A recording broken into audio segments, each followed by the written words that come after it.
মুক্তির প্রথম দিনই সর্বোচ্চ আয়ের রেকর্ড গড়ল শাকিব খানের নতুন cinema Borbaad. Shakib Khan, okay, he's a mega star, he's a superstar of. কত কোটি টাকা আয় করলো সেটা জানার পর সবাই টোটালি এক্সাইটেড হয়ে যাবেন, বলছে সব বিস্তারিত। দেশে চলমান প্রেক্ষাগৃহ যতই কম থাকুক না কেন, শাকিব খান যে সবার থেকে এগিয়ে থাকবে এটা আর বলার অপেক্ষা রাখে না।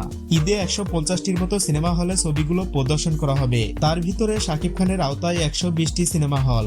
বিষয়টি নিশ্চিত করেছেন বরবাদের নির্মাতা মেহেদী হাসান হৃদয়। ছবিটি এ যাবৎকালের সর্বোচ্চ আয়ের সম্ভাবনা রয়েছে বলে মনে করেন তিনি, কেননা স্টার সিনেপ্লেক্স থেকে শুরু করে যতগুলো সিঙ্গেল স্ক্রিন আছে সব জায়গাতেই বরবাদের দাপট তুঙ্গে।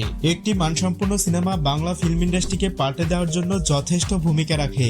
বরবাদের পর আরো বেশ কিছু সিনেমা আসতে যাচ্ছে, যেগুলো এর থেকে বড় পরিসরে করা হবে। বরবাদের সাথে তুলনা করে ঈদে কোনো সিনেমা